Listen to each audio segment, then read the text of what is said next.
In his second State of the Mekong Address in Vientiane on Monday, Dr. Anoulack Kittikoun, the CEO of the MRC Secretariat, calls for greater cooperation amid multiple challenges. He said Southeast Asia's largest river, the Mekong, is facing multiple challenges.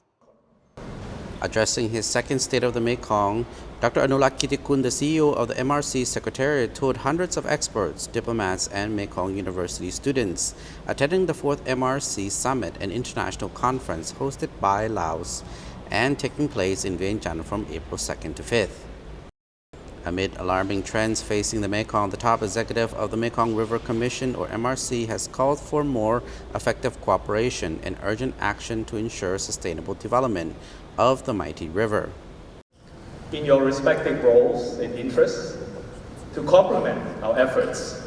Dr. Anoulak said the Mekong River faces alarming trends in areas including water flow regime, nourishing sediment, plastic pollution, and climate change-driven floods and drought.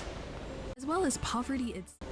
We call on repairing countries, partners, and stakeholders to act, but the way we choose to act and the way our friends within the region and without act will determine the fate of the Mekong and all of us. Elaborating on the pressing issue facing the Mekong, Dr. Anoulak said climate change has exacerbated both flooding and drought. In the wet years of 2018 and 2000, the number of people suffering from flood rose to as many as 12 million. Meanwhile, the frequency of drought increased in the 10 years from 2010 to 2020 compared to the previous decade. And the muddy torrent. That it was time to celebrate the birth of the Mekong River Commission.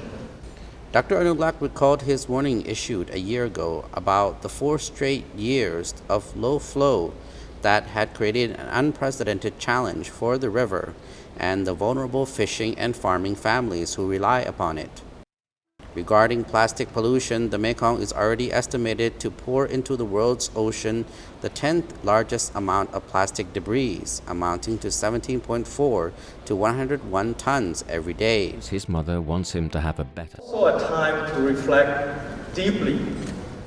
That's like the size of a giant whale of waste thrown into the ocean each day, he said, adding, just as nefarious are the microplastics too tiny to see. Fish can ingest them, which can contaminate the human food chain.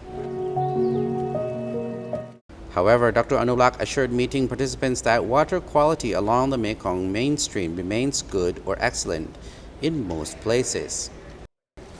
He also listed several MRC action taken during 2022. Set to soon be published in details in that year's annual report, the action includes new guidelines for hydropower dam design and transboundary environmental impacts to facilitate fish movement, and new navigation rules to foster greater river safety, and innovative tools to better forecast flooding and drought. A new monitoring station at the northern tips of the basin is quickly detect water changes, and the launch of a joint study together with the Lansang Mekong Cooperation to develop a shared upstream-downstream understanding of the changing water flow regime, which is a prerequisite for more effective cooperation, are also among the 2022 actions to be cited in the report. World-class staff and experts.